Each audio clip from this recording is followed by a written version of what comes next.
in this particular satellite image, you're not really able to sort of fine tune that very much. But all that to say, we'll jump to the 4 o'clock update from the National Hurricane Center.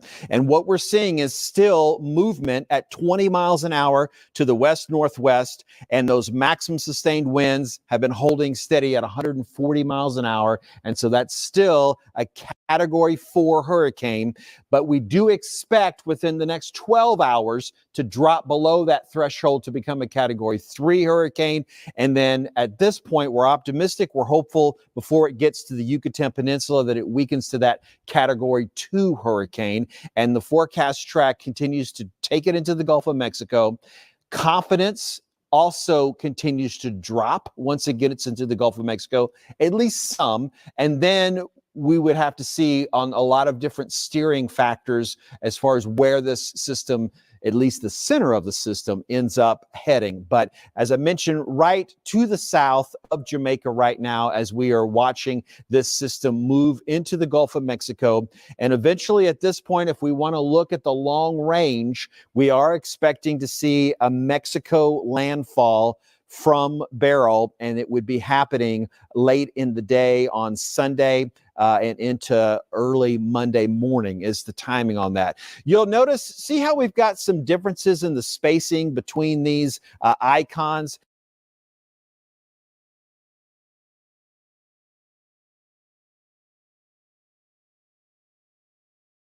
That's telling us that there's some changes in speed of the movement. As I mentioned, right now, 20 miles an hour. It's been moving at least 20 miles an hour for its entire existence. Since it was a tropical system, at least. And so there is going to be some slowing down once we get across the Yucatan Peninsula, and then perhaps even more. So we're going to talk, that's going to be a theme that you're going to hear about, because that's going to have several different implications by that process of slowing down. Now, as I mentioned, I know there's folks in Jamaica who are watching this. I know there's folks in the Caribbean. Cayman Islands, you're next as far as the threats. So I'm sure you're watching as well. But home base here back in the Houston area, we do want to point out that our cone of uncertainty has entered into the Fox 26 viewing area. Even though that's happened, it really doesn't change much as far as how we're preparing and what we're doing over the next couple of days, because we're staying aware of what's happening out in the Caribbean. We're ready for it to get into the Gulf of Mexico, and then we'll see what is happening.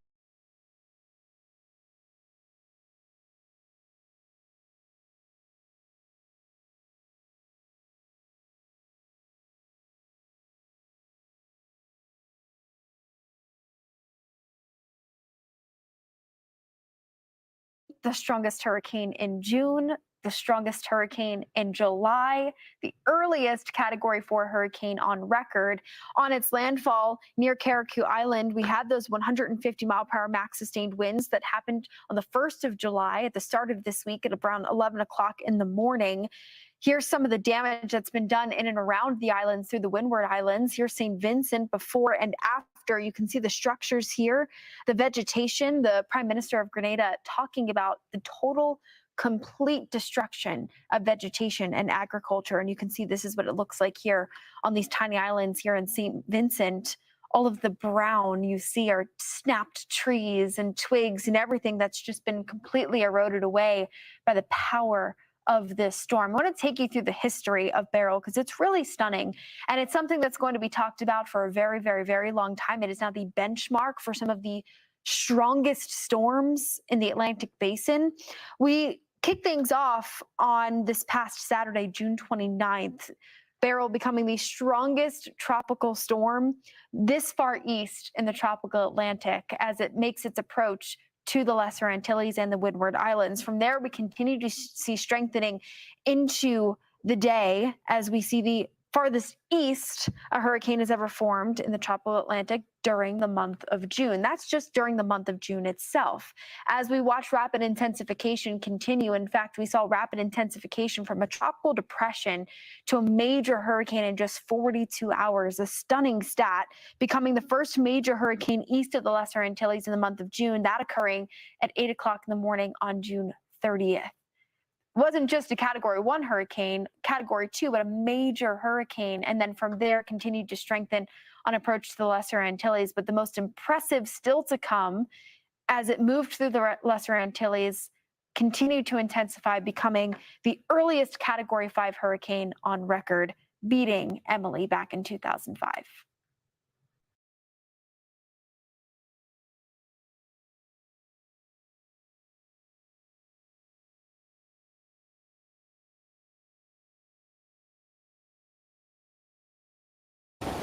Turning now to the deadly storm battering the Caribbean with drenching rain and life-threatening winds and storm surge. Hurricane Beryl has killed at least 7 people and is now racing toward Jamaica as a potentially catastrophic Category 4. It's expected to be the worst storm to hit the country in nearly 2 decades, and officials have issued a hurricane warning. Jamaica's prime minister calling it an impending disaster. Beryl had been a Category 5 storm with winds up to 165 miles per hour. It's the strongest hurricane to ever form in the Atlantic this early in the season. That's due to warming waters from climate change. So far, Beryl has left a trail of destruction in St. Vincent and the Grenadines. The prime minister there calling the situation grim.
right now on the islands of Jamaica. The hurricane is blamed for at least 7 deaths in the Caribbean so far. You can see from the radar just how huge this storm is. ABC's Faith Abube on the ground in Montego Bay. Faith.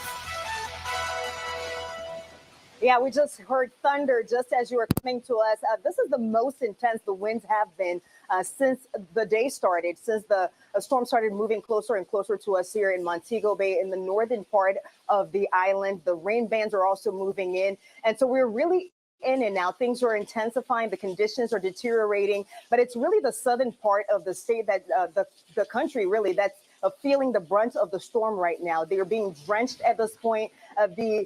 Basically the equivalent of the roadworks, public works agency of this country is telling us that there are roadblocks that have happened in the southern part of the state. There are trees that are falling and that are blocking the roads. There are power outages also that are being reported. Restoration efforts. There were power crews who were out there trying to restore power. However, conditions just got really bad. They had to stop and wait for the conditions to improve before they can head back out. As you know, the airports have been closed since yesterday.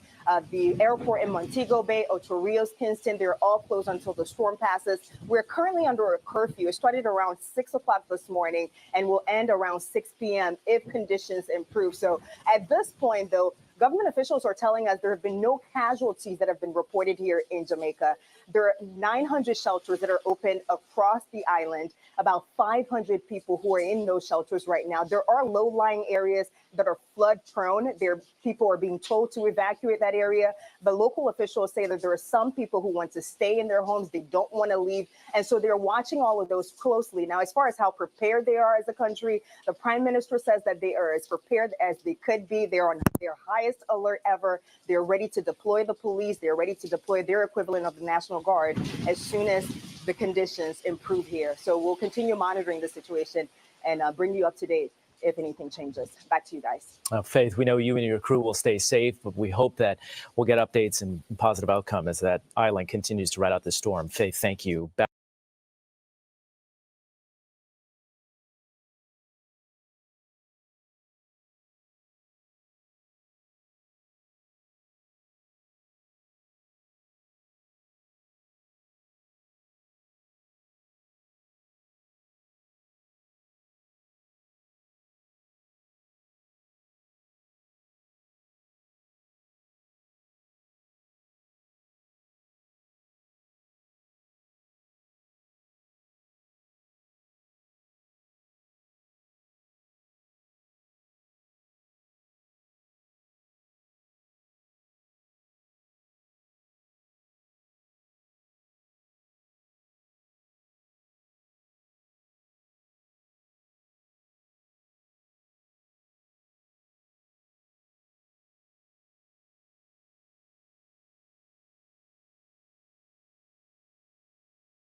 In Cranston is coming together asking for prayers. This comes after Holy Apostles Church in Western Cranston recently returned from a mission trip to Montego Bay. Valerie Moravi has the latest.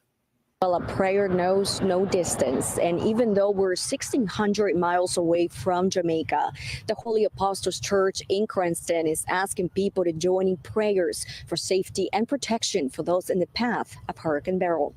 Well, the director had said to myself, Father, pray for us. We're concerned about the hurricanes. And then just a few days later, all of a sudden, Beryl comes out of nowhere. It's a race against time in Montego Bay. Beryl is a monster of a hurricane, and the Category 4 storm is starting to batter Jamaica. We sang with them, we prayed with them, we fed them. And you think to yourself, I hope nothing happens to any of them. Members of the Holy Apostles Church recently returned from a mission trip to Montego Bay. Destiny Dabonis was one of the church volunteers on the trip. Just a smile from the kids who aren't able to speak, or a wave from the kids who are bound by wheelchairs, that changes your life. From the second we get to Blessed Assurance in Montego Bay and step off of that bus, our lives are changed. And as many Jamaicans seek shelter, Director of the Mission Program, Michael Santilli, asked for prayers in this time of need. We're not so handicapped. There are 32 residents, mostly wheelchair bound. So of course their safety is primary. Well, the church will continue to pray every day, and if you would like to join, you're welcome to join them this weekend. In Cranston, I'm Valerie Moravi, 12 News. Before bed tonight, try saying these 9 simple words to help attract money while you sleep. Neuroscientists found these 9 ancient words help wake up a part of the brain that's highly active in billionaires. But here's the problem. This special part of your brain is suppressed by society starting at an early age, keeping your God-given good fortune flowing to someone else. But here's the good news. If you've been finding it harder and harder to get ahead and feel like you're drowning in debt no matter what you do, then listen up, because this breakthrough could change your family's life for good. Top U.S. neuroscientist Dr. Stephen. As the record-breaking storm Hurricane Beryl leaves a path of destruction in the Caribbean, Jamaica is now bracing for impact. That's right. That massive storm has claimed at least 6 lives and is now pounding the Caribbean nation. Kendall Green sits down with people here in our area with loved ones in the path of the storm. What has your family shared with you about today? What are they saying? Everybody buckling down. Nobody taking any chance with this one. Derek Nelson is safe in the Bronx, but Shonda Muse of Brooklyn is trapped in Montego Bay and devastated after Category 4 Hurricane Beryl wreaked havoc in Jamaica Wednesday. They had sirens going to asking everyone to vacate their rooms and leave the building. And it scared me so bad I almost had a heart attack. She sent us these videos as she's hunkered down in her hotel room alone. Telling Fox 5 she hears the sound of high wind and rain roaring just outside of her window. Everyone in this hotel has been instructed to go into their bathroom, into the shower part, and wait for further instructions. Beryl stormed through the islands, claiming at least 6 lives in the Caribbean, as Jamaica's prime minister made an emergency declaration, imposing an island-wide curfew from 6 a.m. to 6 p.m. Pure devastation throughout Grenada as residents there board their windows, trying their best to stay dry and safe. The Consul General of Jamaica sharing they're gathering every resource they can for Jamaican residents feeling the worst of the storm. There's a foundation by the name of Jaja Foundation, Jaja, and they usually take doctors and nurses down to Jamaica several times per year to do, a medical outreach. And so they are ready at moment's notice to go down to Jamaica if need be. The Consul General of Jamaica shared a toll-free number that victims can call for help if they're in need of services. That number is 1-888-817.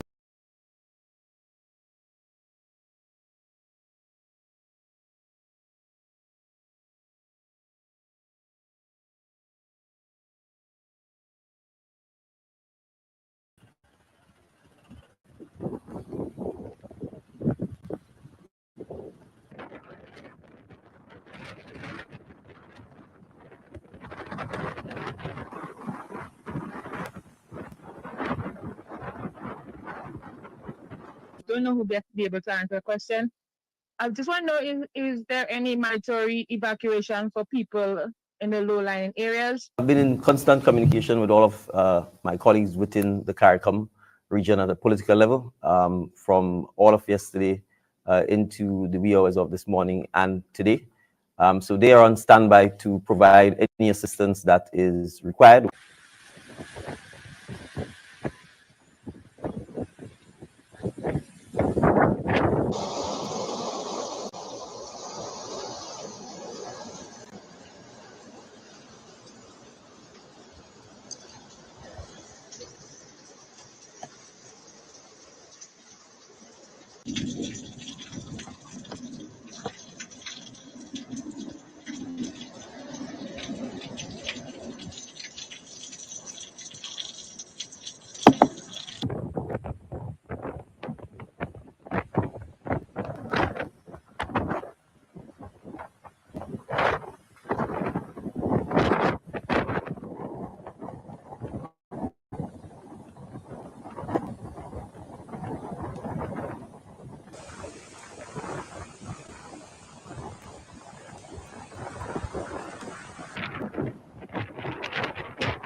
Marco boat turn over by all the way. Man, for one of the one, about them the water there. You know what I'm saying? You probably might know which one been Panda more than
Oh, so close.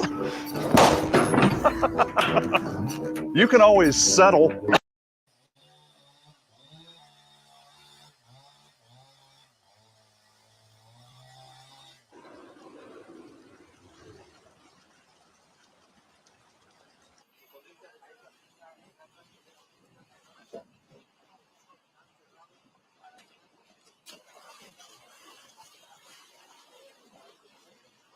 mal hechas, hoy están denunciando las obras del Mexibus, incluso están comentando, Lalo, ya hay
don't know who will be able to answer the question. I just want to know, is there any mandatory evacuation for people in the low-lying areas? I've been in constant communication with all of my colleagues within the CARICOM region at the political level, from all of yesterday into the wee hours of this morning and today. So they are on standby to provide any assistance that is required.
I'm a boat turn over by all the way. Man, if I want to do about them the water there. You know what I'm saying? You probably might know which one been panda more in there.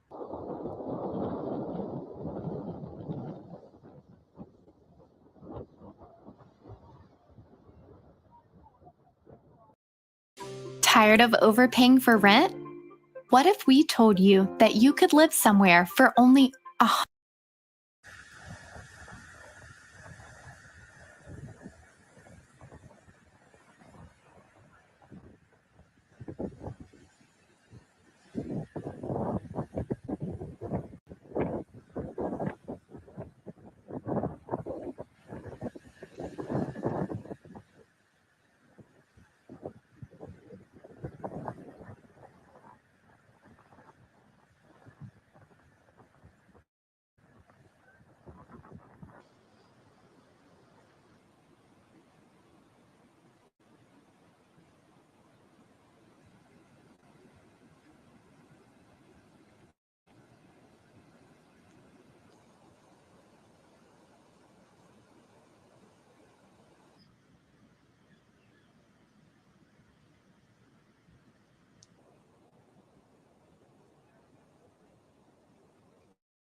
mal hechas, ellos están denunciando las obras del Mexibus, incluso están comentando, Lalo, que han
don't know who best be able to answer the question. I just want to know, is there any mandatory evacuation for people in the low-lying areas? I've been in constant communication with all of my colleagues within the CARICOM region at the political level, from all of yesterday into the wee hours of this morning and today. So they are on standby to provide any assistance that is required.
Building your online business?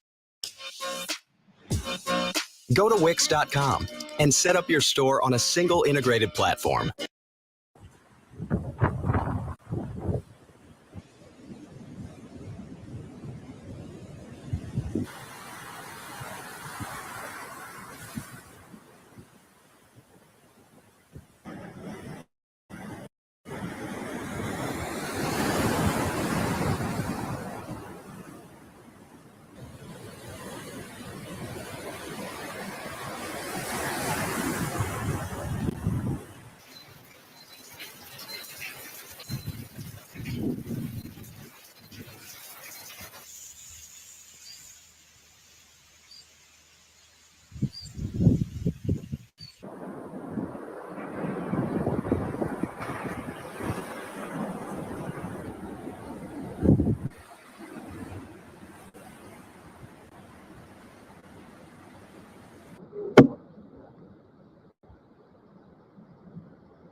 I'm about turn over by all the world. Man, for one audio about them they water there. You know what I'm saying? You probably might know which one been panda more in there.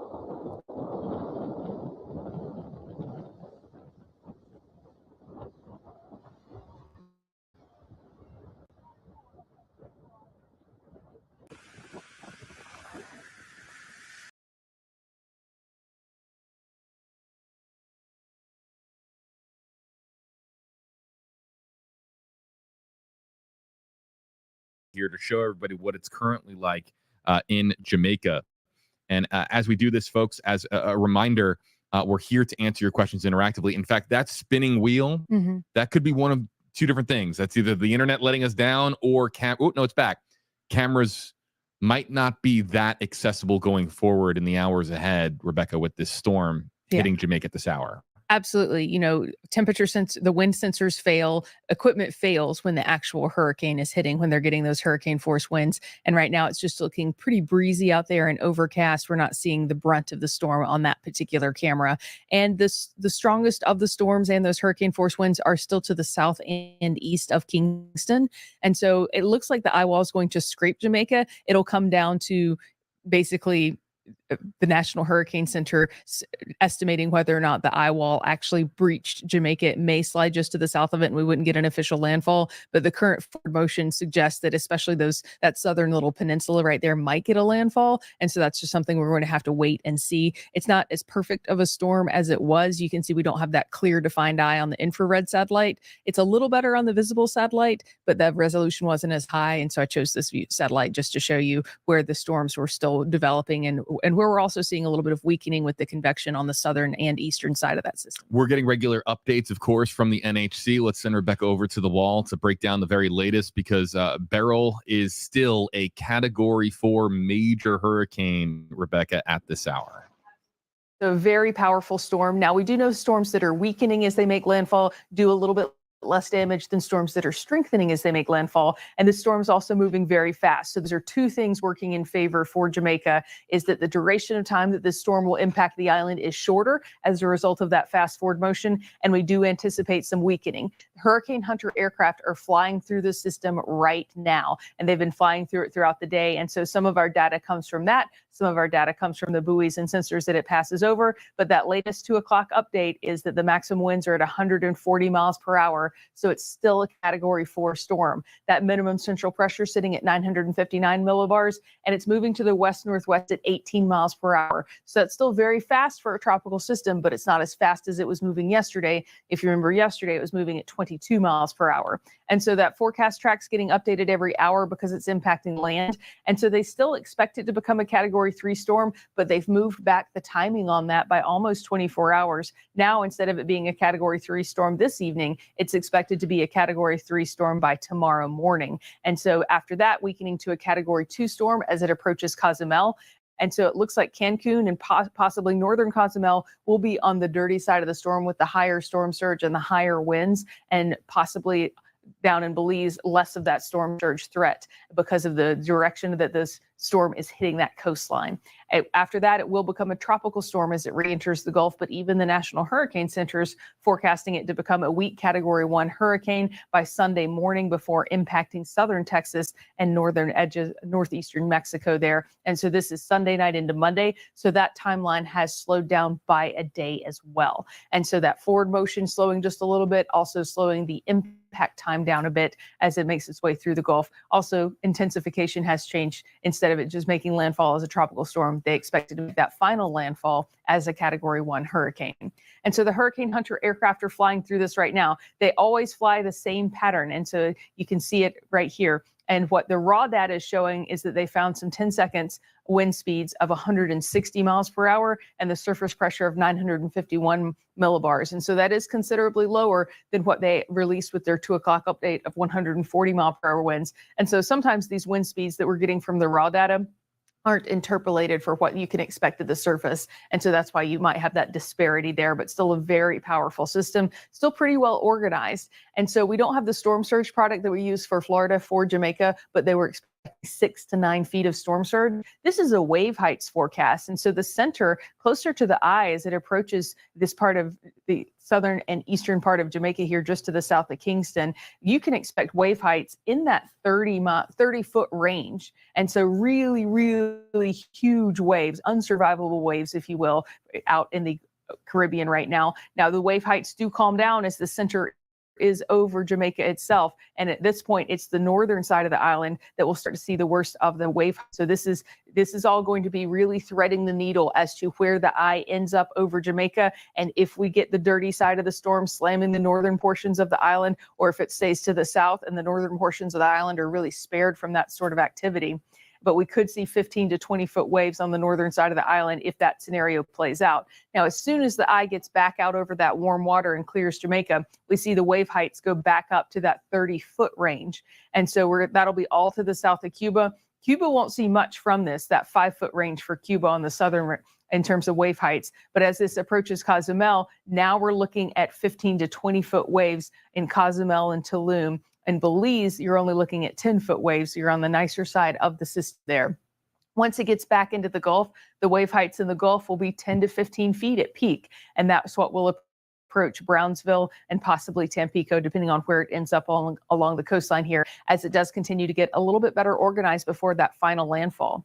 And so hurricane force winds scraping Jamaica, certainly. And then the last of the tropical storm force winds over the western parts of Jamaica by late tonight, early tomorrow morning. As this storm moves forward, Georgetown will be on the edge of severe winds, but mostly tropical storm force winds. And then it looks like from Cozumel to Tulum is the possibility to see that swath of hurricane force winds, although it is tightening considerably at that point. Tropical storm force winds for the most part over the Gulf, and then briefly getting back up to hurricane force wind before potentially impacting Brownsville down to Tampico with those tropical storm force winds. And so right now it's a battle of the ocean heat versus the shear. If you joined us yesterday, we talked about how it was going to be moving over the warmest waters on the globe over the next 24 hours. This is available ocean energy, and it's in the extreme range and will be in the extreme range after it clears Jamaica as well. And we know that warm ocean temperatures provide a fuel source for systems like this, but it's battling against shear, which interrupts the storm's ability to stay organized or intensify. And so it's going to be a battle between those two elements. And what we need to see over the next couple of hours is some weakening, because that would indicate that we're going to continue to see weakening because of the shear. But once again, all of this energy is available to the south of Cuba, all the way up to Cancun. Once it gets into the Gulf, it's lower to moderate energy. We're just not looking at that available ocean energy in the Gulf that it's seeing to the south of Cuba. And so that was the only question mark in the forecast yesterday was, is the shear going to do its job and continue to weaken this system, despite the fact that there's such abundant energy from those warmer sea surface temperatures? So this is the wind shear forecast. Red is high shear. And so right now, as it clears Jamaica and moves into one of those heavily sheared areas, for this forecast to hold true, we need this system to weaken because of this shear. The forecast is calling for a Category 3 storm by tomorrow afternoon, and then a Category 2 storm as it approaches Cozumel. Of course, land interaction weakens everything, and so that's why it goes from a Category 2 storm to a tropical storm as it crosses the Bay of Campeche there from Cozumel all the way over and back into the Gulf. And there's a little bit of shear in the Gulf, but not much, and it erodes pretty quickly. And so that's one of the reasons they expect it to re-intensify back into a Category 1 storm, not necessarily because the Gulf is so abundantly warm right now, but mostly because of that lack of shear. The shear starts to dissolve a bit. And so behind it is good news. We have the atmospheric dust, so that Saharan dust moving in behind Beryl. So Beryl's right here by Friday afternoon, and we've got a giant plume of Saharan dust headed towards the Gulf and another one right on the way behind it. We know dust doesn't save us, but the conditions that make dust possible are conducive to quieter things in the Gulf. I'm going to leave you with a brief mention of 96L down to only a 20% chance to develop. It's following on the heels of Beryl, which is right here right now, but it is not expected to develop at this point. It's looking less and less impressive on the satellite. And if it did develop, it is only expected to take a very similar path as a rainmaker. So whether it develops or whether it doesn't, not much going to come out of that system, which is the good news. And so what we're tracking the latest with Beryl slamming into Jamaica, I'm interested to see what will end up being able to extrapolate once this is all said and done, because like I said, just like cameras go down, weather stations go down in high winds like this. And so I'm interested to see what winds we are able to measure before those systems go down, because unfortunately, this is going to be a really, really rough day for Jamaica. Let's hit the touch screen and show. We've got a couple of different rotating cameras showing you live conditions in Jamaica. And Rebecca, here we're looking at a bridge. I do not know the exact location of this bridge. Clearly, we're not seeing the whipping conditions that you would normally see. And that's just because we're still a little bit early as far as the worst of Beryl hitting Jamaica itself, right? Yes, and Jamaica has mountains. So if you were on the opposite side of the mountain than what the winds were, where the winds were hitting, it might not be bad until the storm gets much closer or starts to engulf Jamaica. There's one of the rotating cameras. So that's way more ominous looking. Yes. Are you looking at Beryl right there? I don't know. Beryl's such a wide storm. Those outermost rain bands would be over the entire island at this point. I'm still not seeing much movement in terms of trees. And Right. so we should be at least seeing tropical storm force to severe winds up to 60 miles per hour on the southeastern side of Jamaica right now. And so I'm not sure that's what we're looking at here. Let's remind our audience we're here interactively to answer your questions. Again, putting the expertise and experience of meteorologist Rebecca Barry right in the palm of your hand. She's here to answer your questions about Beryl, about 96L, about the Atlantic hurricane season. So if you use hashtag #HeyRebecca or hashtag #HeyJB in the Facebook Live comment section, we can put your comment on screen. And we're going to do so starting here with a featured comment from, I believe, yes, Jean Marie on the WFLA Facebook page. It's not just Jamaica, of course, that people are concerned about, saying hashtag #HeyRebecca, what about Honduras? I think that Honduras is probably going to end up okay just because of the positioning of the storm on the weaker side of it. And so I don't think that's going to end up being anything like what we're seeing for Jamaica. So I think it's going to be much better, not to mention the storm has a little bit of weakening to do before it gets there. I'm not sure if you're able to advance the graphic here, but the track, I'd like to bring this up because we can show Honduras on the map. We can show, of course, Belize, Cancun, but really one thing that really, I found to be particularly interesting is that we are talking about potentially a Beryl landfall in the continental U.S. So we already had a first landfall in Curacao, if I'm pronouncing that correctly. That's a small island that, by the way, we have pictures on WFLA.com that are just jaw-dropping because of the devastation that island has experienced as a result of Beryl, which blew over it relatively quickly, but still left a lot of damage in its wake. We're going to have, without a doubt, if we don't have a second landfall event in Kingston in Jamaica, undoubtedly we're going to have one on the Yucatan Peninsula, right? Yes. But then if you can advance this one more time, in the cone there is South Texas. So if we have seen a northward curve just a little bit here over the course of the last several days, just on the back end of the forecast, little hook. Yes. And so right now, I mean, Tropical Storm Beryl could be making landfall somewhere in the area of Brownsville, Texas, even though this is still a long way out. Yes, and a lot of that will have to do with how it behaves once it's in the Gulf. Forecast models do better once the eye or the center of the system has cleared the land and it has at least 1 or 2 model runs, because land interaction always changes things. We're not able to predict how the eye or the center of rotation might interact with higher elevations and exactly where that system will be traveling over Cozumel and that part of Mexico. And so we won't know that eventual landfall until after the center clears and gets into the Gulf and we get a good model run with a fixation on where the actual center is at that point. The reintensification issue also changes landfall because stronger systems curve northward more quickly than weaker systems do. And so the spread of this cone here encompasses, if it stays a weak tropical storm, it would probably end up more closer to Tampico. If it becomes a stronger system and more organized, then it'll probably end up closer to Brownsville. Another, it says there in the bottom left, that's very helpful.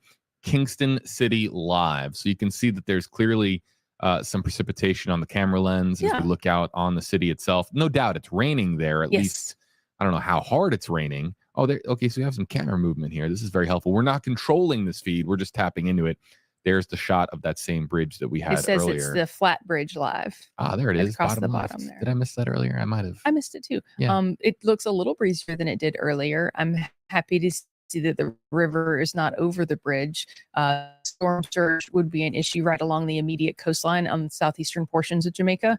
But because parts of Jamaica are so elevated, it would be difficult for the storm surge to travel up higher elevations. It would slam into the higher portions and then recede. An educated question here in our comment section from Crystal Vasquez joining us on the WFLA Facebook page. Again, use any of our hashtags and we can feature your question like this. Hashtags for us both. Is the storm trying to go through an eye wall replacement? This is a term that you've used. Yeah, absolutely. And so storms, in order to maintain their strength, must go through eye wall replacement cycles. It briefly weakens them, but then allows them to intensify further because of that more robust vertical structure of the eye wall. I'm not seeing any eye wall replacements cycles on the satellite, but like I said earlier, the visible satellite was much more clear. And so if we were going to examine that, I would probably prefer to use the visible satellite than the infrared satellite we're currently using. The lack of current distribution around the center. We've got a lot of convection on the northern and western side of the eye right now, and not necessarily on the south and eastern side. That leads me to believe that this storm's just struggling a bit with shear, and it's not necessarily going through an eye wall replacement cycle. As we take a look here at another one of our rotating cameras, it says down there halfway tree live. I'm going to see if I can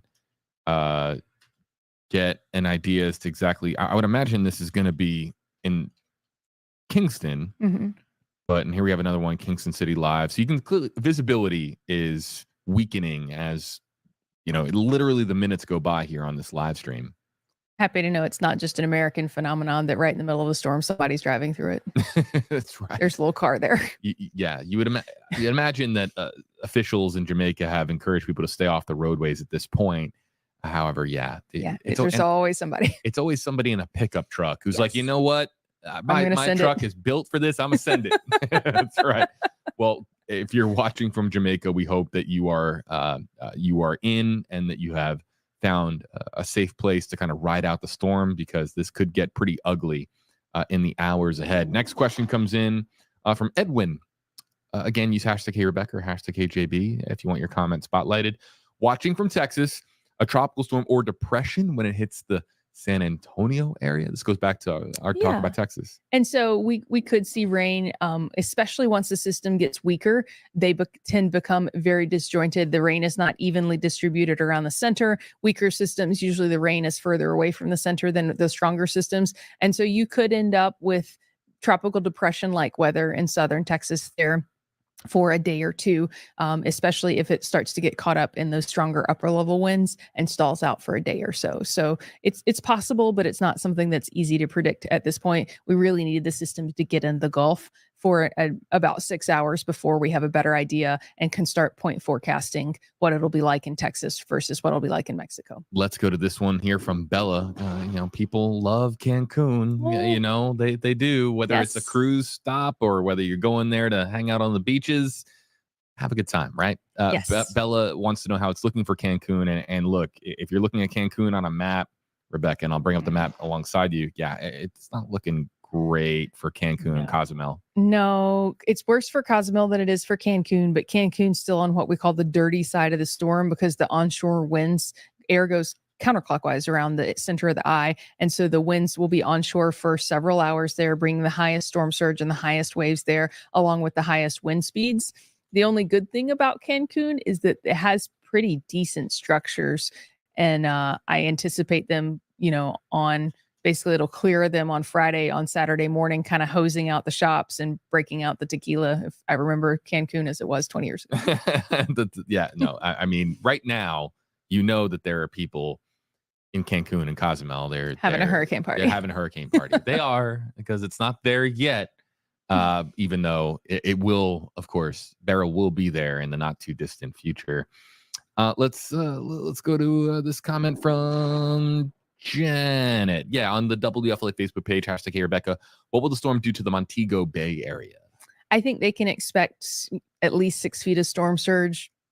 And unfortunately, those whipping winds, the Category 4 winds right now are sustained at 140 miles per hour. And probably only southern Jamaica is going to see those 140 mile per hour sustained winds. The wind field is getting tighter, which means less people will experience that higher wind speed, but severe winds certainly. And I had to confirm here, just bringing up because I'm, making sure I have the geography of Jamaica right, because Kingston is in that southeast quadrant. Yeah, Kingston's in trouble. Yeah. Montego Bay is in that northwest quadrant. Mm-hmm. So there's more there that is going to obviously protect them, but not. Look, you're still getting hit by a Category 4 hurricane. Absolutely. And so the nightmare for Montego Bay would be if the eye travels far enough northward across Jamaica that they also get the onshore winds. So if the eye crosses Jamaica, then the northern side of Jamaica gets the onshore winds. Whereas if the eye stays to the south or central south of Jamaica, they never really get those onshore winds at the full brunt of it. Here we have a shot where there aren't any drivers on the road. There's a pedestrian though. Yeah, no. We got a person. Probably want to eventually get inside when things really. No, there's always a motorcyclist. And then the motorcycle guy was like, "Hold my beer." And another vehicle on the roadway. Look, it's not necessarily extremely dangerous to be on the road right now. You would just hope that people that are on the road are getting to their destination. Yes, we're hoping they are on their way with their last minute preparations to their safe structure. And there are going to, let's be real, there are going to be people that are on the roads that absolutely have to be. If you're heading to the hospital for that, what could be a long shift, if there's going to be injuries, if there's going to be, a lot of people, an influx of people coming into your particular, hospital, your ER, that there's going to be traffic on the roadways. You would just hope that it's absolutely necessary at this stage with the storm literally knocking on Jamaica's doorstep. Let's see here. Linda, #Hey Rebecca. My son and wife are in Negril, Jamaica. Hopefully I'm pronouncing that correctly. What is the outlook there? And if you're unfamiliar with that spot, Rebecca, I'll get on the map and I'll let you know where it is. Yeah, absolutely. So, that's a town in Jamaica that is on the west end of the island. Okay. In fact, it's right by West End. In fact, if you were looking at Jamaica on a map, it doesn't get much more west than Negril or Negril. I want to make sure that And so the fact that you are on the west end means that you are not going to see much of that storm surge. It's really the southeastern end that's going to see the worst of the storm surge. And so you'll still most likely experience hurricane force winds. I don't think that you'll get those Category 4 force winds unless the storm starts to jog a little bit further north than it is right now. Right now, it looks like the northern part of the eye wall is going to scrape the southern edge of Jamaica. And so we might end up with a landfall or we might not. It'll be one of those things where we have to wait and see. It'll be a matter of a few miles, whether we get an actual true landfall or not. I think you're in for 6 hours of very uncomfortable winds and rain, but I'm not sure that flooding is as big of a concern for that area as, say, Kingston or the southeastern portions of the island. In your ear, I'm going to play the pronunciation. Okay, ready? I don't have my IFBN. Oh, you don't have your IBN? No, Oh, okay. sorry. Negril. Thank you. Negril. I didn't know either. Yeah. So learning on the fly here, but hopefully to everybody in Negril, fingers crossed that you're able to stay safe and ride out the storm. You were just talking about this, so Cynthia's right on cue here. How close is it to Jamaica? Well, let's go full screen, everybody, to the actual map, and you can see that right now those outer ring bands are hitting Kingston, are hitting Jamaica. Really, the entirety of the island is now covered in red. However, as far as the eye wall, or the center of the eye, if you will, how far to the south would you say right now it is from? It looks being like on it's land? about 40 miles to the south. And so once again, it's going to be a matter of a mile or two, I believe, as far as the eye wall scraping the coastline of Jamaica, as to whether we get that actual official landfall or not.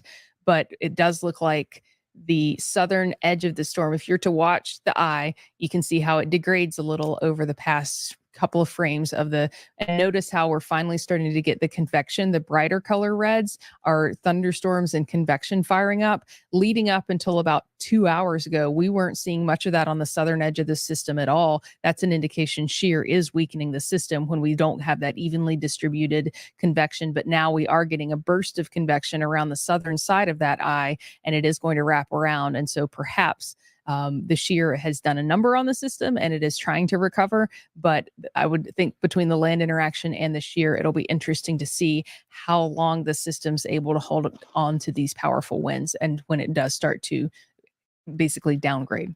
This is a last call for your questions and comments from meteorologist Rebecca Barry. I'm also on the lookout for questions and comments. You can use hashtag Rebecca, hashtag JB. We'll be ending our live stream here soon. We're going to leave up the live cameras for you over the course of the live stream. However, as far as the interactive Q&A portion where we're talking to you guys, that's going to be ending here in the next few minutes. So if you have any questions, now is the time to use hashtag HeyJB and hashtag HeyRebecca.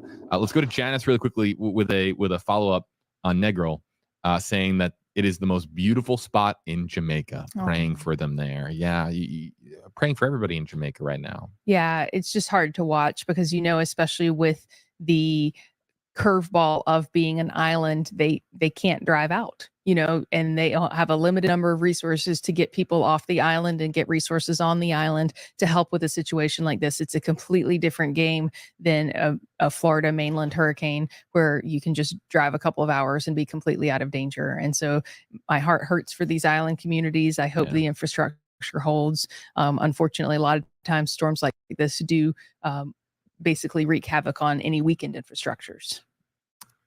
This comment here from Joseph. Yeah, I like this one. Hey, Rebecca, can we just blast the hurricanes into submission? How do we blast hurricanes to smithereens? Is that possible yet? Do we have the technology? No, my favorite part of meteorology school was all of the failed experiments that humans have continuously tried to rein in weather with, whether it's can we set a bomb off in the middle of a hurricane and raise the pressure because it's low pressure and the bomb would make it high pressure? Can we cloud seed? Can we do this? Can we do that? No, Mother Nature's still winning. We are doing the best we can, but there is no stopping this system for anything man-made, unfortunately. Yeah, no, you can't blow up a hurricane. You just have a lot of radiation swirling around a hurricane. That would be really bad. If anything, it would make the hurricane probably worse, depending, of course, on how the science plays out. But you just don't want to try to set off a man-made bomb inside of a hurricane. It's just a recipe for disaster. Probably tongue-in-cheek, but there was a Facebook effort organized one year for people to go to the beach at Florida and shoot towards the hurricane. Right. Everyone get their shotguns out. Yeah, let's not do that either. That is not going to do anything. It's just going to dump a whole lot of lead into the ocean. It's not worth it. Let's go to, let's see, Candace, hashtag Hey Rebecca. We have family in Cancun flying out Saturday. What are your thoughts on expected conditions? Ooh. Saturday is probably gonna be a little touch and go.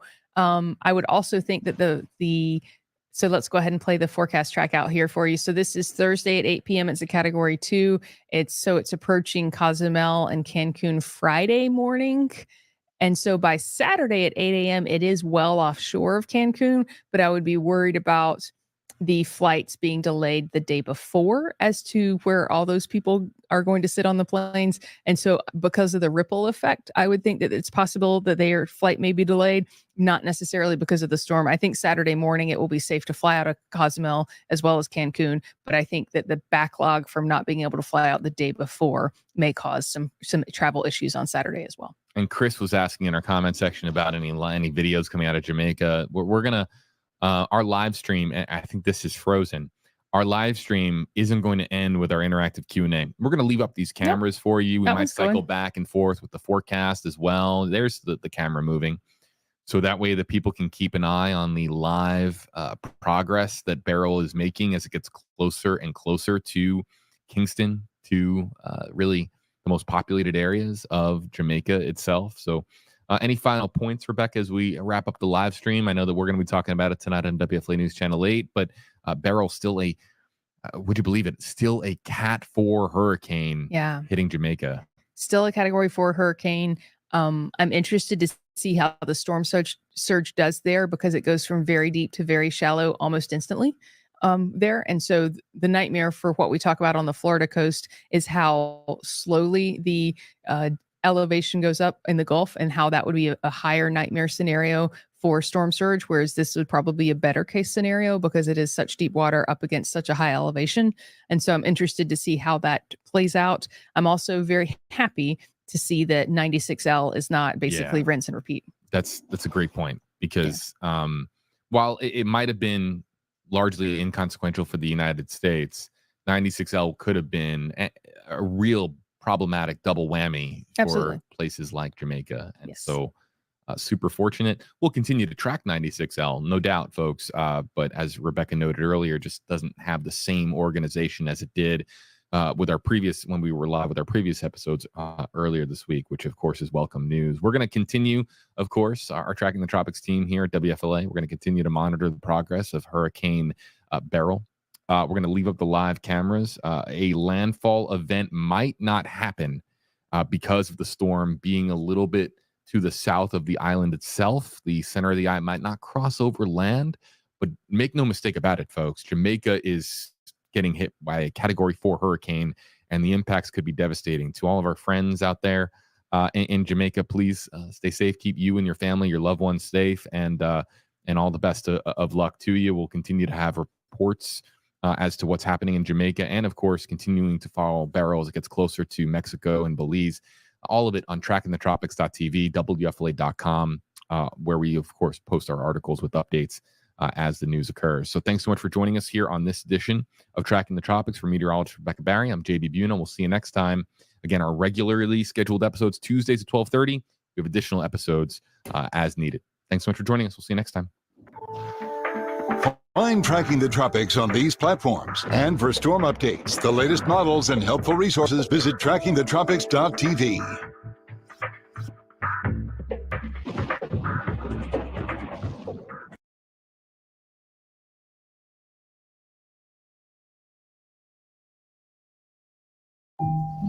What if better was easier than you ever thought possible?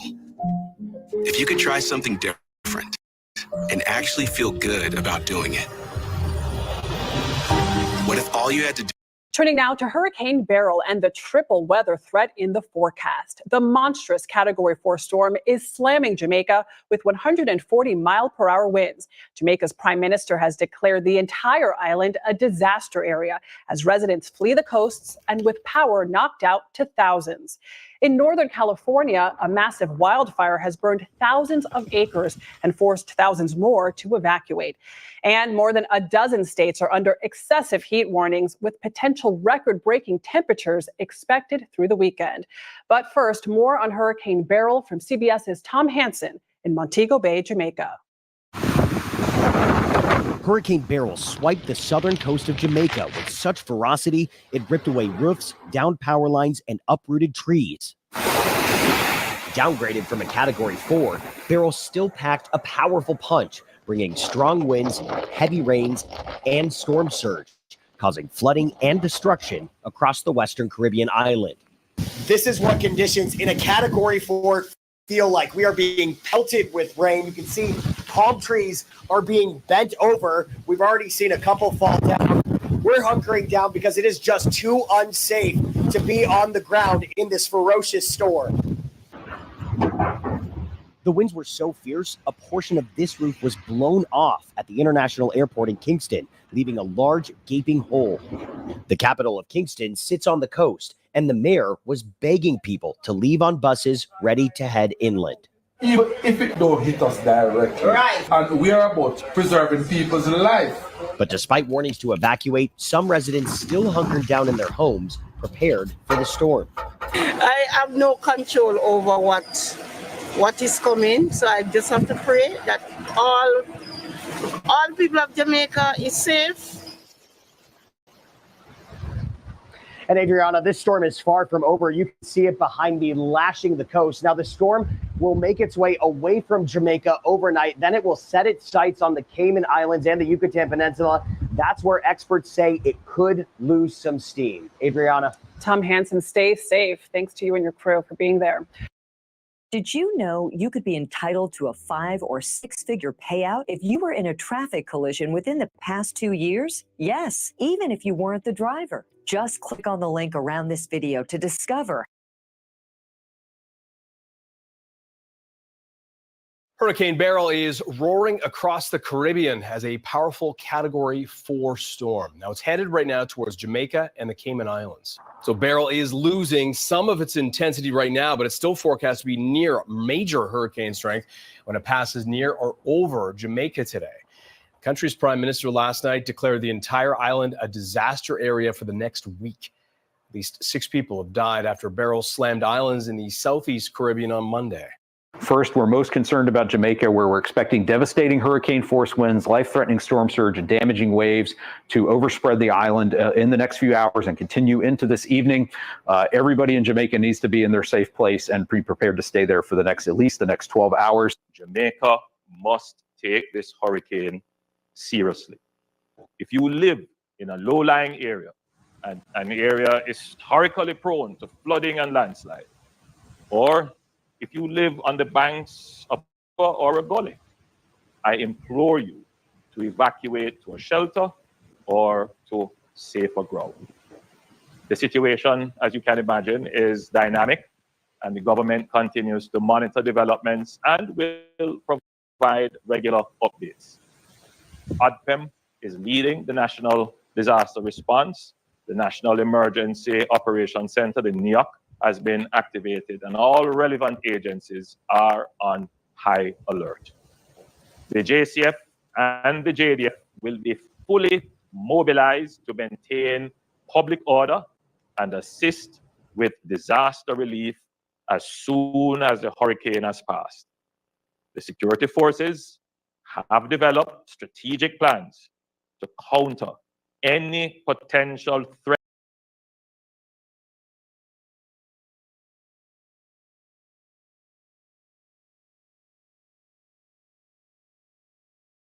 Changed as it is running along the southern end of a big upper ridge. That will continue as it moves toward the Yucatan, weakening further, and likely will emerge into the Bay of Campeche, southwestern Gulf as a tropical storm. Really, the only difference from the new the new forecast from the Hurricane Center is that the Hurricane Center does think it could become a Category 1 or back to a 1 right before it moves inland somewhere in northeastern Mexico or South Texas.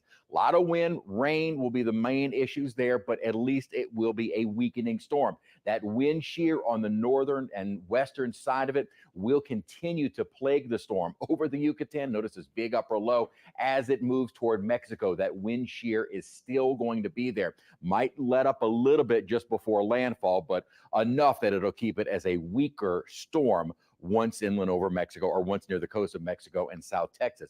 Beyond Beryl, we're still watching Invest 96. The models kind of split on exactly what the future of this may be. Hurricane Center maintains a low chance of developing, but when we look at both the Euro and GFS models, they also kind of differ.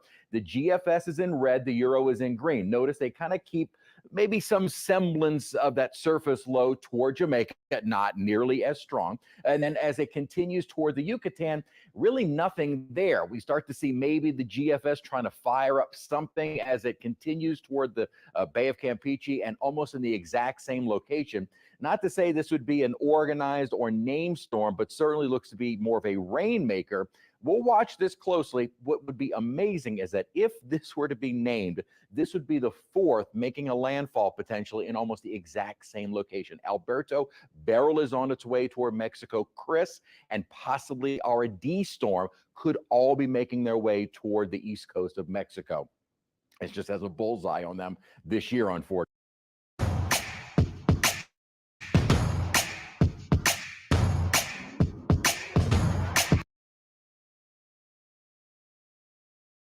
Do you really want to make your holiday special? Tanzania has got so much to offer. From the famous Serengeti. Hey, we are talking about a lot of heat and humidity here in the Mid-South. However, Hurricane Beryl is still making a really huge impact. Meteorologist Kit Thomas joins us now to tell us exactly what the latest track of that hurricane is.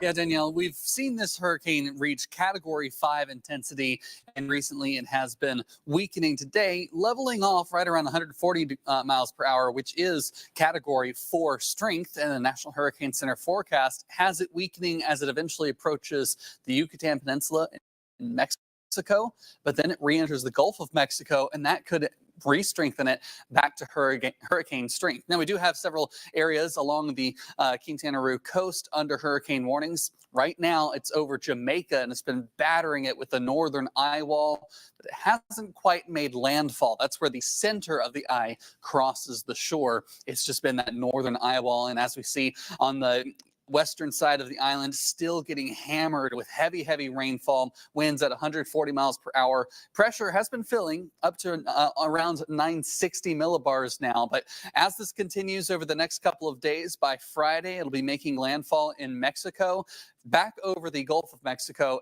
And then Houston is now getting close to the cone of uncertainty. So it could be taking a more northern route, or it could stay farther south around Veracruz. We'll have to see where it goes. Again, 5 days out, there's still a lot of uncertainty.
Wix gives you the power of AI to build the website you need. With full business functionality and a design tailored just for you. Customize every element of your website and watch your vision come to life in minutes. Control everything from the biggest tasks to the finest details. Personalized, optimized, ready to go live.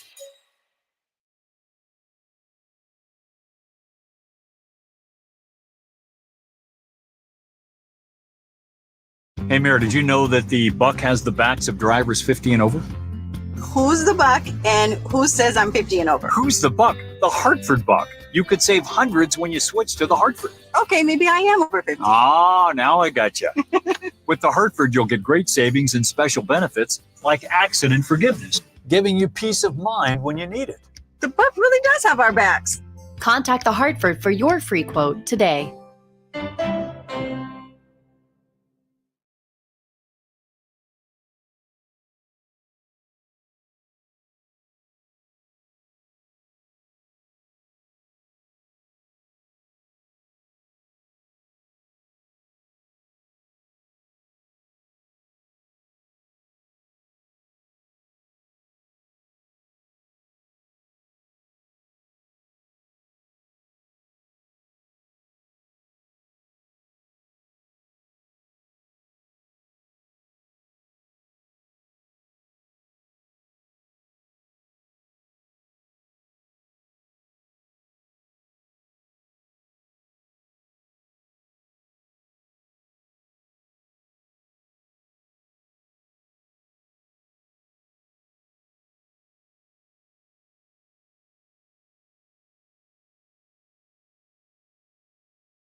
A Category 4 tearing across the southeast Caribbean, already decimating several islands, with Jamaica next in its sights. And the U.S. Gulf Coast, a potential target.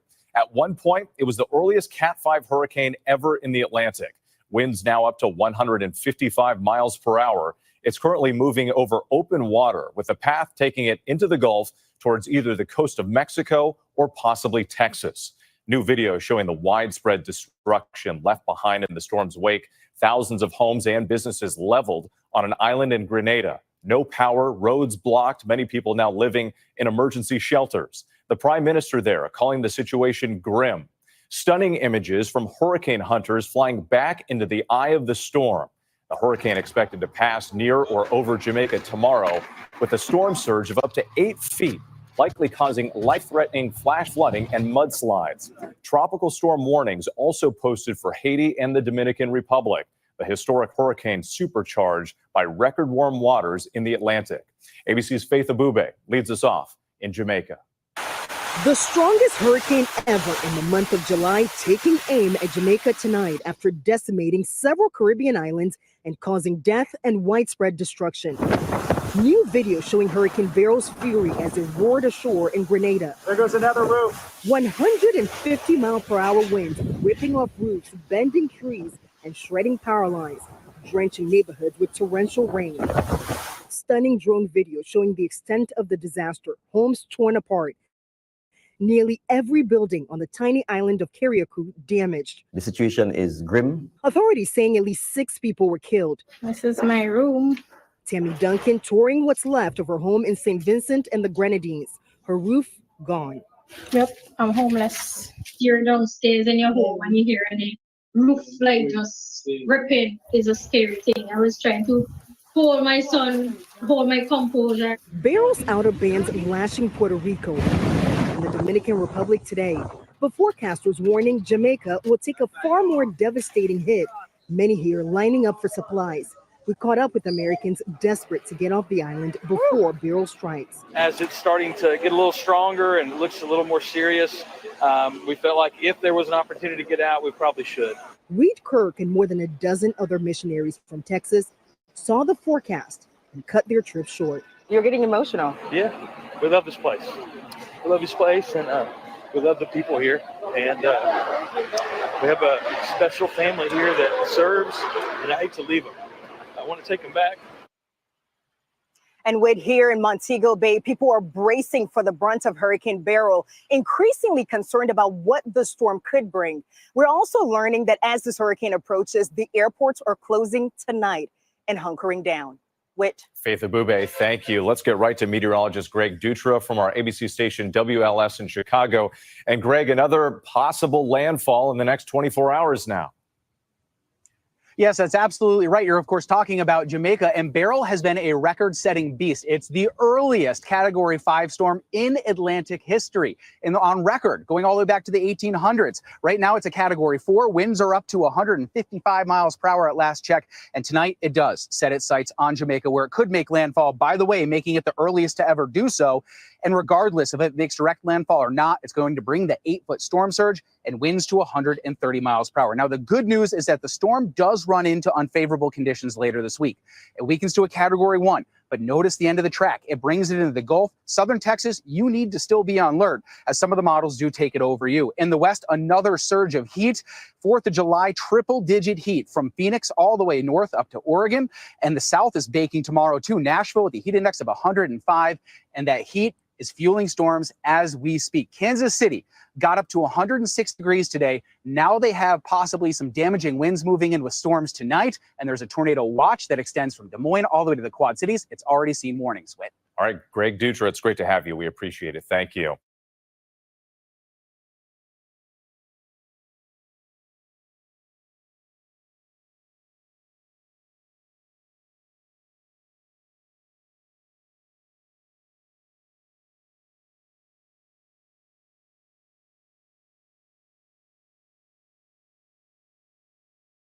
Track. As far as the 4th of July goes, enjoy it. 98, 10% chance for a storm. The extended forecast. Better rain chance Friday. Scattered showers Saturday, Sunday, and a little better rain chance perhaps Monday, Tuesday, Wednesday. That would be the moisture being pulled in with Beryl. The 4th of July is Thursday. It will be firecracker hot, high of 98, heat advisory in effect. 10% chance for an isolated shower and looking good for the fireworks on Thursday night. Take note, rain chances go up to at least 40% Friday, Saturday.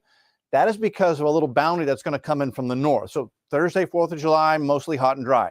This is Friday in the morning, starting hot and humid. But what are your plans Friday afternoon? Little boundary comes in from the north. We could see more widespread scatter showers or maybe a couple of thunder showers. For the moment, we've not issued a weather impact alert day for Friday, but I just want to give you a heads up. We could see higher rain chances Friday afternoon and evening. Now to Beryl, Cat 4. Forecast from the Hurricane Center takes it into the Yucatan Peninsula south of Cancun early in the morning on Friday. It crosses the Yucatan during the day Friday, exits Friday night into Saturday in the southern Gulf as a tropical storm, then maybe regains Cat 1 strength, minimal by Sunday afternoon before making landfall, perhaps northern Mexico, perhaps near Brownsville. That is where the center of the cone is. But that cone spreading out represents the increased uncertainty as you try to go out 5 days to forecast the track. So the storm could be further up the Texas coast. It could be further into Mexico. If it's closer to us, we would have more in the way of increased surf, dangerous rip currents over the weekend, and an increased rain chance. If it's further to the west, all those impacts would be diminished. So we're going to be watching this very carefully over the weekend. Stay very close to the forecast so no one gets caught off guard in case it does have higher impacts on the upper Texas coast and a little further northerly track. As far as the 4th of July goes, enjoy it. 98, 10% chance for a storm. The extended forecast. Better rain chance Friday. Scattered showers Saturday, Sunday, and a little better rain chance perhaps Monday, Tuesday, Wednesday. That would be the moisture being pulled in with Beryl.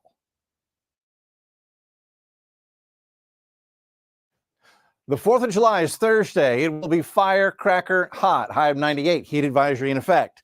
10% chance for an isolated shower and looking good for the fireworks on Thursday night. Take note, rain chances go up to at least 40% Friday, Saturday. That is because of a little bounty that's going to come in from the north. So Thursday, 4th of July, mostly hot and dry. This is Friday in the morning, starting hot and humid. But what are your plans Friday afternoon? Little boundary comes in from the north. We could see more widespread scatter showers or maybe a couple of thunder showers. For the moment, we've not issued a weather impact alert day for Friday, but I just want to give you a heads up. We could see higher rain chances Friday afternoon and evening. Now to Beryl, Cat 4. Forecast from the Hurricane Center takes it into the Yucatan Peninsula south of Cancun early in the morning on Friday. It crosses the Yucatan during the day Friday, exits Friday night into Saturday in the southern Gulf as a tropical storm, then maybe regains Cat 1 strength, minimal by Sunday afternoon before making landfall, perhaps northern Mexico, perhaps near Brownsville. That is where the center of the cone is. But that cone spreading out represents the increased uncertainty as you try to go out 5 days to forecast the track. So the storm could be further up the Texas coast. It could be further into Mexico. If it's closer to us, we would have more in the way of increased surf, dangerous rip currents over the weekend, and an increased rain chance. If it's further to the west, all those impacts would be diminished. So we're going to be watching this very carefully over the weekend. Stay very close to the forecast so no one gets caught off guard in case it does have higher impacts on the upper Texas coast and a little further northerly track. As far as the 4th of July goes, enjoy it. 98, 10% chance for a storm. The extended forecast. Better rain chance Friday. Scattered showers Saturday, Sunday, and a little better rain chance perhaps Monday, Tuesday, Wednesday. That would be the moisture being pulled in with Beryl.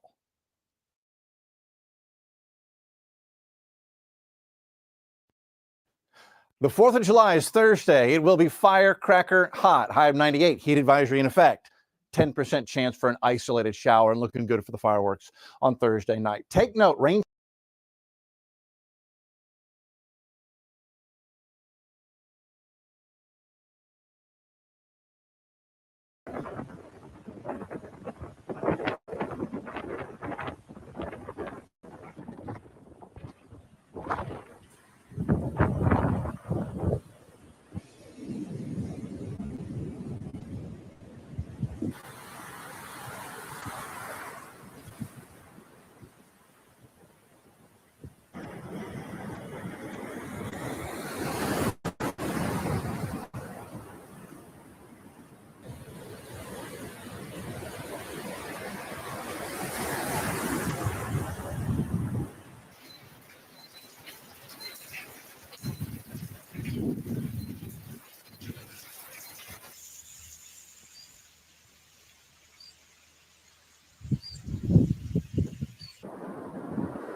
aqua boat turn over by all the way. Man, if I want to do a boat down the water. You know what I'm saying?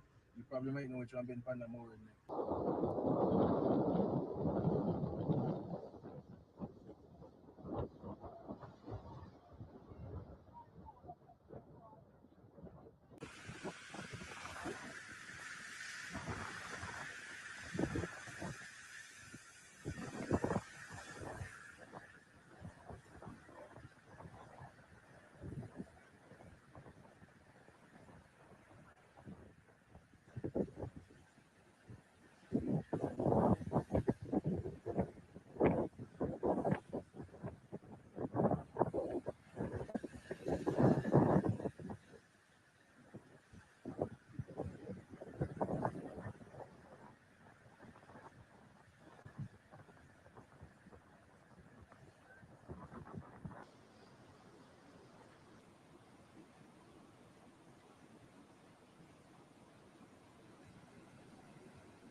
Mal hechas, como ellos están denunciando las obras del Mexibus, incluso están comentando Lalo, ya hay informaciones publicadas.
don't know who will be able to answer the question.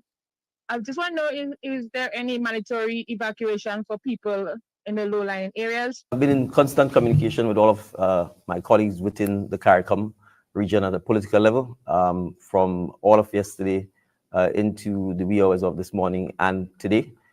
So they are on standby to provide any assistance that is required.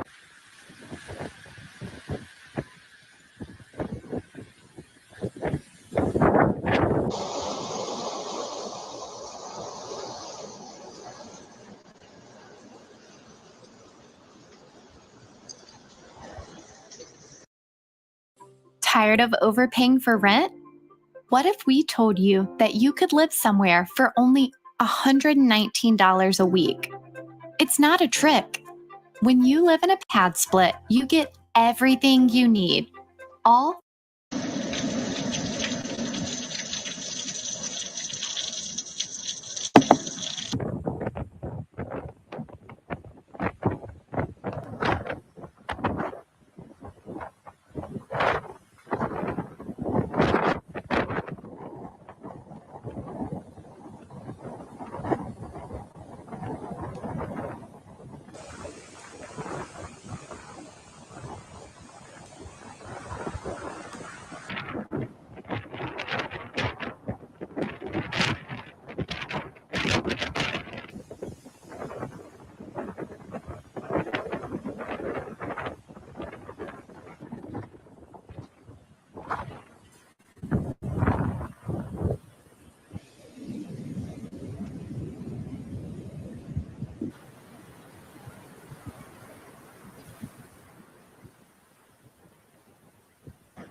CBS News Miami's 4 p.m. Quickcast. Let's take a look at today's top stories.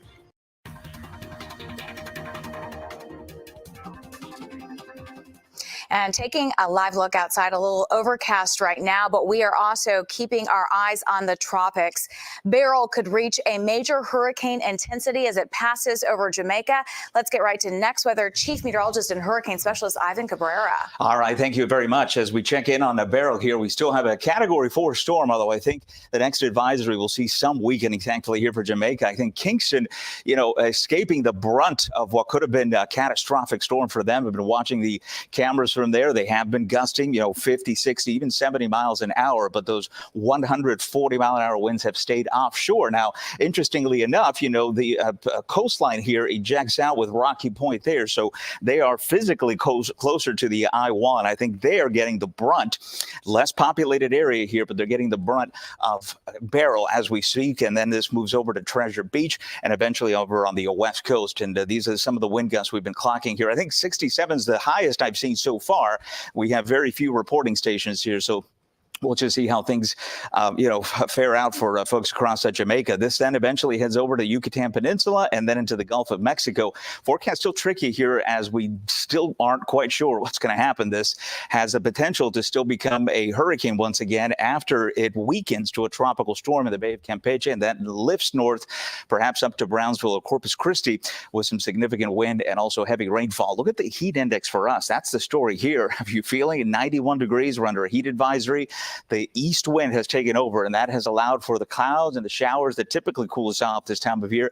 They have all booked over to the west coast, and so we are left here just in the sunshine and in the heat and humidity, with temperatures feeling like about 104 in Miami right now. So heat advisory, not just for the rest of today, but it goes into effect again for the 4th of July. So a lot of us are going to be outside. Just keep in mind, it is going to be a steamer and a dangerous day as far as being able to cool off. The atmosphere is not going to help us out.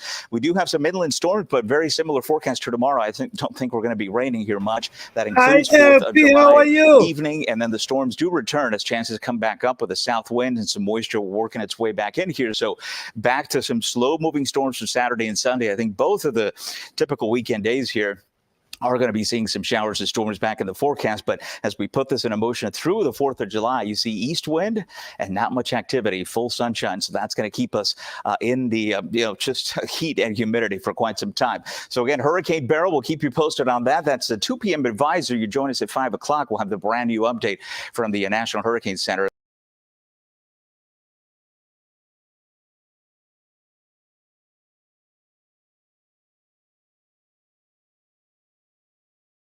10% chance for a storm. The extended forecast. Better rain chance Friday. Scattered showers Saturday, Sunday, and a little better rain chance perhaps Monday, Tuesday, Wednesday. That would be the moisture being pulled in with Beryl. The 4th of July is Thursday. It will be firecracker hot. High of 98. Heat advisory in effect. 10% chance for an isolated shower and looking good for the fireworks on Thursday night. Take note, rain chances go up to at least 40% Friday, Saturday. That is because of a little bounty that's going to come in from the north. So Thursday, 4th of July, mostly hot and dry. This is Friday in the morning, starting hot and humid. But what are your plans Friday afternoon? A little boundary comes in from the north. We could see more widespread scatter showers and maybe a couple of thunder showers. For the moment, we've not issued a weather impact alert day for Friday, but I just want to give you a heads up. We could see higher rain chances Friday afternoon and evening. Now to Beryl, Cat 4. Well, the storm is hitting there right now. The Yucatan Peninsula south of Cancun early in the morning on Friday. It crosses the Yucatan during the day Friday, exits Friday night into Saturday in the southern Gulf as a tropical storm, then maybe regains Cat 1 strength, minimal by Sunday afternoon before making landfall. Perhaps northern Mexico, perhaps near Brownsville. That is where the center of the cone is. But that cone spreading out represents the increased uncertainty as you try to go out 5 days to forecast the track. So the storm could be further up the Texas coast. It could be further into Mexico. If it's closer to us, we would have more in the way of increased surf, dangerous rip currents over the weekend, and an increased rain chance. If it's further to the west, all those impacts would be diminished. So we're going to be watching this very carefully over the weekend. Stay very close to the forecast so no one gets caught off guard in case it does have higher impacts on the upper Texas coast and a little further northerly track. As far as the 4th of July goes, enjoy it. 98, 10% chance for a storm. The extended forecast. Better rain chance Friday. Scattered showers Saturday, Sunday, and a little better rain chance perhaps Monday, Tuesday, Wednesday. That would be the moisture being pulled in with Beryl. The 4th of July is Thursday. It will be firecracker hot. High of 98. Heat advisory in effect. 10% chance for an isolated shower and looking good for the fireworks on Thursday night. Take note, rain chances go up to at least 40% Friday, Saturday. That is because of a little bounty that's going to come in from the north. So Thursday, 4th of July, mostly hot and dry. This is Friday in the morning, starting hot and humid. But what are your plans Friday afternoon?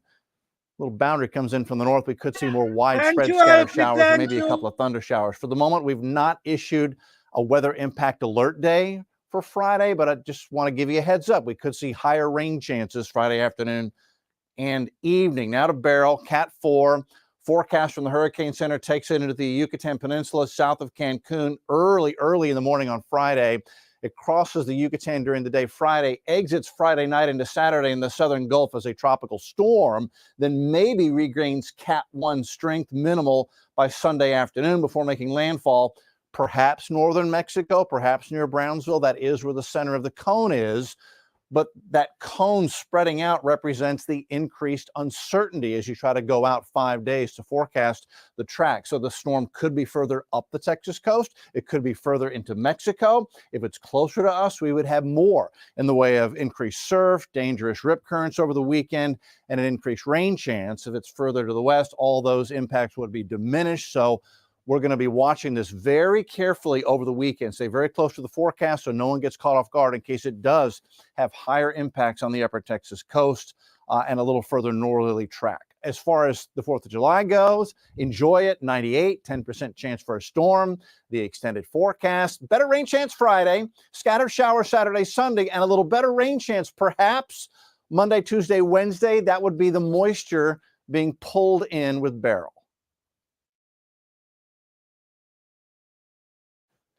The 4th of July is Thursday. It will be firecracker hot. High of 98. Heat advisory in effect. 10% chance for an isolated shower and looking good for the fireworks on Thursday night. Take note, rain chances go up to at least 40% Friday, Saturday. That is because of a little bounty that's going to come in from the north. So Thursday, 4th of July, mostly hot and dry. This is Friday in the morning, starting hot and humid. But what are your plans Friday afternoon? Little boundary comes in from the north. We could see more widespread scattered showers and maybe a couple of thunder showers. For the moment, we've not issued a weather impact alert day for Friday, but I just want to give you a heads up. We could see higher rain chances Friday afternoon and evening. Now to Beryl, Cat 4. Forecast from the Hurricane Center takes it into the Yucatan Peninsula south of Cancun early in the morning on Friday.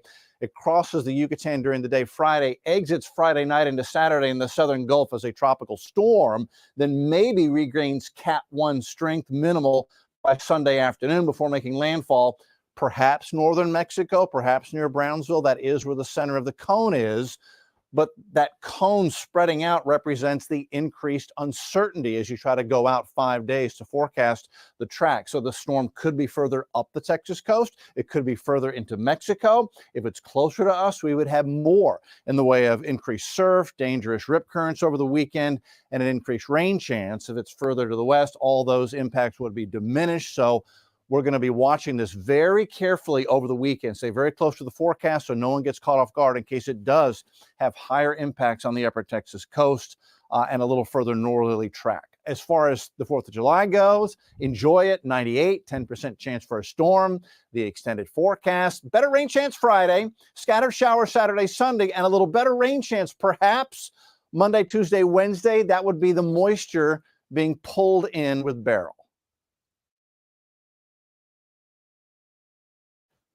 The 4th of July is Thursday. It will be firecracker hot. High of 98. Heat advisory in effect. 10% chance for an isolated shower and looking good for the fireworks on Thursday night. Take note, rain chances go up to at least 40% Friday, Saturday. That is because of a little bounty that's going to come in from the north. So Thursday, 4th of July, mostly hot and dry. This is Friday in the morning, starting hot and humid. But what are your plans Friday afternoon? Little boundary comes in from the north. We could see more widespread scattered showers or maybe a couple of thunder showers. For the moment, we've not issued a weather impact alert day for Friday, but I just want to give you a heads up. We could see higher rain chances Friday afternoon and evening. Now to Beryl, Cat 4. Forecast from the Hurricane Center takes it into the Yucatan Peninsula south of Cancun early in the morning on Friday. It crosses the Yucatan during the day Friday, exits Friday night into Saturday in the southern Gulf as a tropical storm, then maybe regains Cat 1 strength minimal by Sunday afternoon before making landfall, perhaps northern Mexico, perhaps near Brownsville. That is where the center of the cone is. But that cone spreading out represents the increased uncertainty as you try to go out 5 days to forecast the track. So the storm could be further up the Texas coast. It could be further into Mexico. If it's closer to us, we would have more in the way of increased surf, dangerous rip currents over the weekend, and an increased rain chance. If it's further to the west, all those impacts would be diminished. So we're going to be watching this very carefully over the weekend. Stay very close to the forecast so no one gets caught off guard in case it does have higher impacts on the upper Texas coast and a little further northerly track. As far as the 4th of July goes, enjoy it. 98, 10% chance for a storm. The extended forecast. Better rain chance Friday. Scattered showers Saturday, Sunday, and a little better rain chance perhaps Monday, Tuesday, Wednesday. That would be the moisture being pulled in with Beryl. The 4th of July is Thursday. It will be firecracker hot, high of 98, heat advisory in effect. 10% chance for an isolated shower and looking good for the fireworks on Thursday night. Take note, rain chances go up to at least 40% Friday, Saturday. That is because of a little bounty that's going to come in from the north. So Thursday, 4th of July, mostly hot and dry. This is Friday in the morning, starting hot and humid. But what are your plans Friday afternoon? Little boundary comes in from the north. We could see more widespread scattered showers or maybe a couple of thunder showers. For the moment, we've not issued a weather impact alert day for Friday, but I just want to give you a heads up. We could see higher rain chances Friday afternoon and evening. Now to Beryl, Cat 4.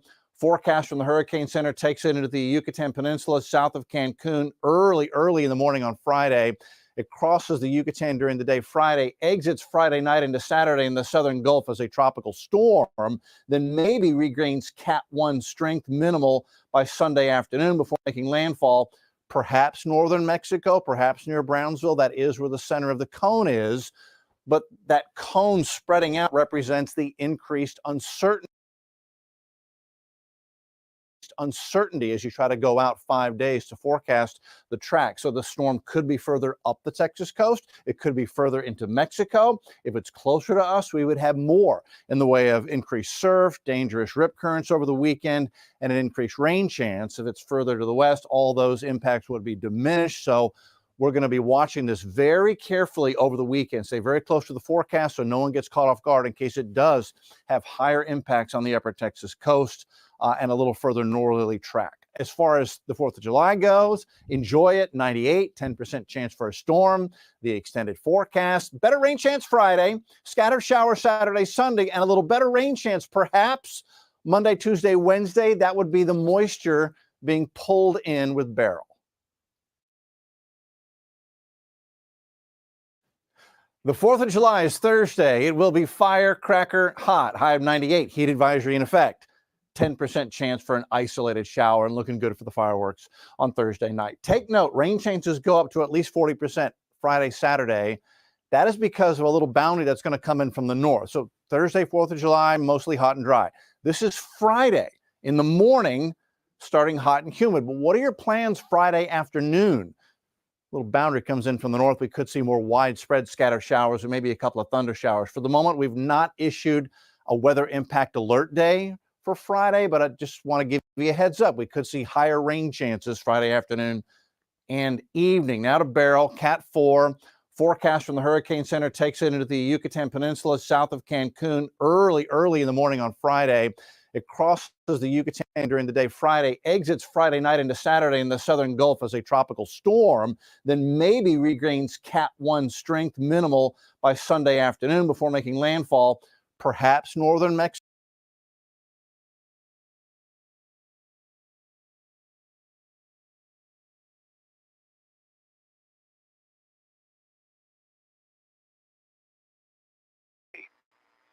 Fort Worth Meacham, clear, 93, south at 15, gusting to 23. Dallas Love Field, partly cloudy, 95, heat index 100, southeast at 12. Arlington, clear, 95, heat index 99, southeast at 15. Denton, clear, 95, south at 13. Mineral Wells, clear, 94, southeast at 9. Elsewhere around the region, Wichita Falls, clear, 96, heat index 100, southeast at 15. Abilene, clear, 97, southeast at 15. Waco, clear, 93, south at 13. Tyler, clear, 93, heat index 101, south at 7. Once again at 8 p.m., DFW Airport, partly cloudy, 95, south at 15. Now let's check on your local forecast for the Dallas-Fort Worth Metroplex. Heat advisory remains in effect until 8 p.m. Thursday. Tonight, clear. Lows in the lower 80s. South winds 5 to 10 miles an hour. Independence Day, sunny, hot with highs around 100. South winds 5 to 10 miles an hour. Heat index values up to 108 in the afternoon. Thursday night, mostly clear in the evening, then partly cloudy with a 20% chance of showers and thunderstorms after midnight. Lows in the upper 70s. South winds 5 to 10 miles an hour. And now the extended forecast. Friday, partly sunny with a chance of showers. A slight chance of thunderstorms in the morning, then a chance of thunderstorms in the afternoon. Humid with highs in the mid-90s. Northeast winds 5 to 10 miles an hour. Chance of rain 40%. Friday night, mostly cloudy with a 30% chance of showers and thunderstorms. Lows in the mid-70s. Northeast winds 5 to 10 miles an hour. Saturday, partly sunny with a 30% chance of showers.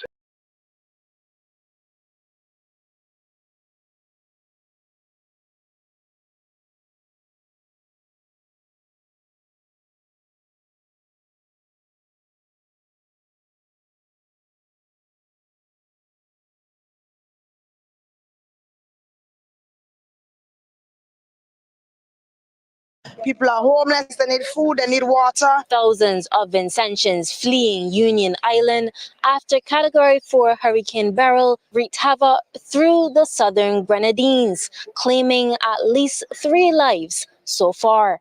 98% of the housing stock is damaged or destroyed, and with limited aid, the lone warehouse under pressure and tensions rising.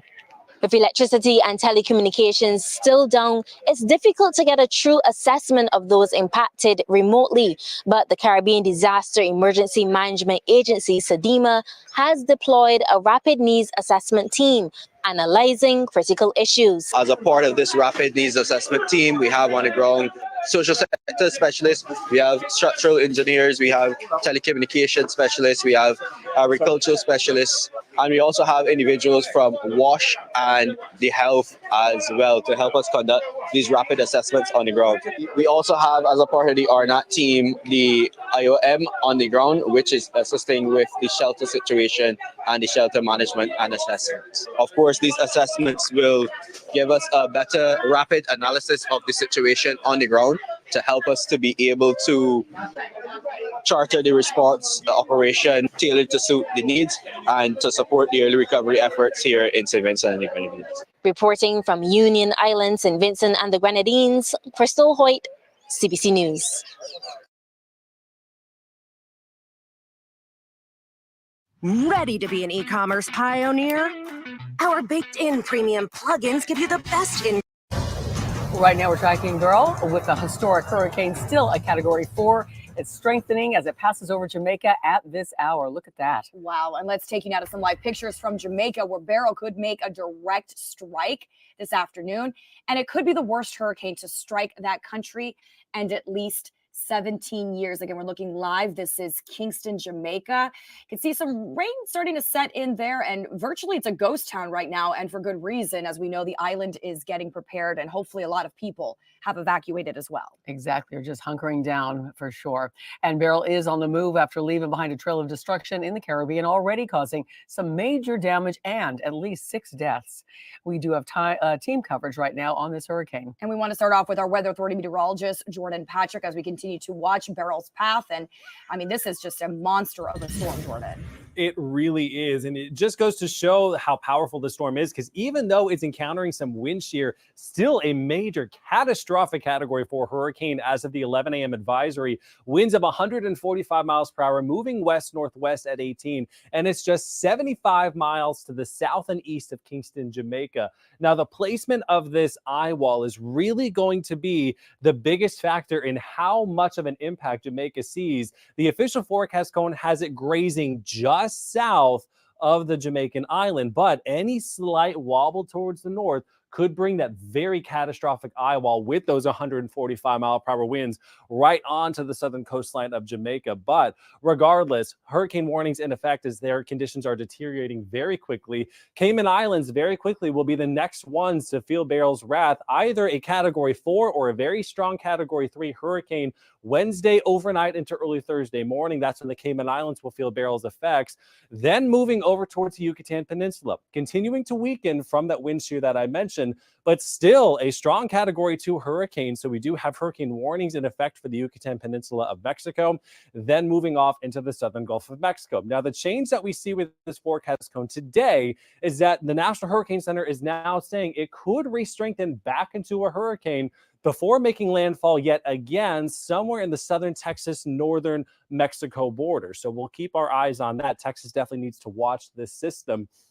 Now, Jamaica, they are definitely in the thick of things right now. You can see in our 3D view a lot of billowing cloud tops around that center of circulation. So Jamaica is going to feel a lot of effects from the system. Up to 12 inches of rainfall could be falling over portions of Jamaica, leading to flash flooding concerns and mudslide concerns, because you can see the mountainous terrain of Jamaica. That's not going to be helping. 6 to 9 feet of storm surge possible, and those hurricane force winds are expected within the hour and will continue for the rest of the afternoon. Behind Beryl, we are still watching this wave about to make its way through the Lesser Antilles right now. Low chance of development only at about 20%. Back here at home, we do have our own advisories in effect, a heat advisory through your 4th of July, as heat index values will be up to 110 degrees. Christy, Janice, we'll talk more about this coming up in just a few. Okay, we'll talk to you in a little bit.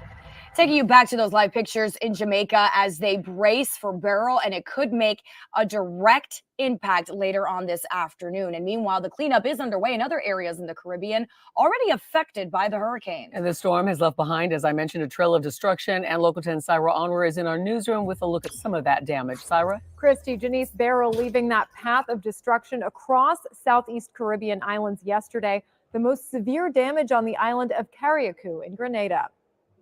Documented devastation on Union Island, St. Vincent and the Grenadines. Piles of debris where homes once stood, torn apart after the islands were slammed by Hurricane Beryl. People seen walking amid damaged property, homes left with only the foundations standing.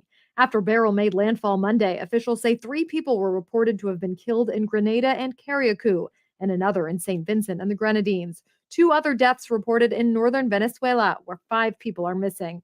About 25,000 people in that area also affected by heavy rainfall from Beryl. Beryl had strengthened into a Category 5 storm heading into Tuesday as it moved through the warm waters of the Caribbean Sea, becoming the strongest July Atlantic hurricane on record. Residents of St. Vincent and the Grenadines were cleaning up Tuesday and assessing damage. Officials on the ground say schools, homes, buildings, and farmland all sustained extensive hurricane damage.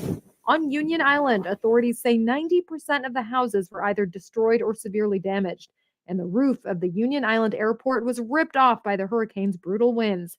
Heavy damage also reported at Argyle International Airport on St. Vincent.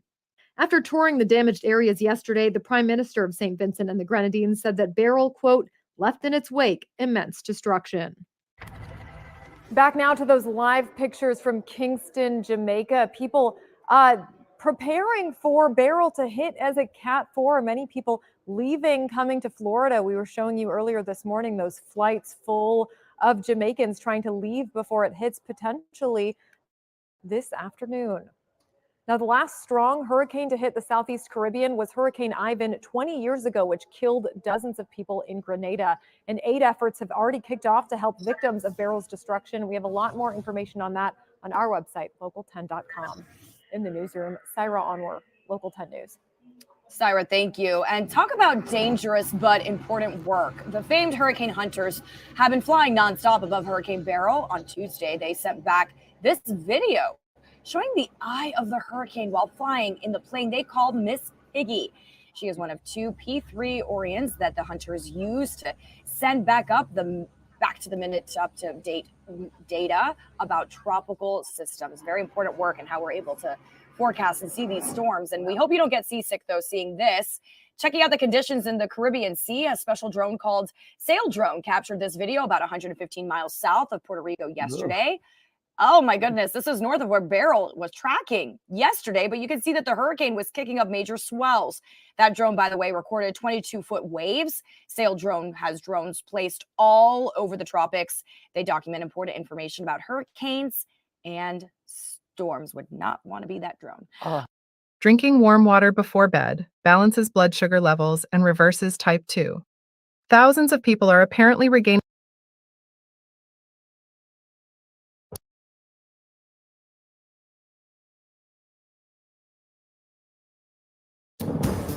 Welcome back. Hurricane Beryl is on the move after leaving at least 6 people dead right now in the southeastern part of the Caribbean. The Category 4 storm is bearing down on Jamaica, where it's expected to bring life-threatening winds, storm surge, and flooding. As the storm closed in, Jamaica's prime minister imposed an island-wide curfew and pointed out the role climate change is playing in this historic weather event. It highlights the growing impact of climate change on global weather patterns, particularly on small island developing states like Jamaica. Beryl is expected to take aim at the Cayman Islands next before reaching Mexico's Yucatan Peninsula. Toledo and Doug Christophers has been a dive instructor on Little Cayman for the last 9 years. He says it's a small island with about 200 residents year-round.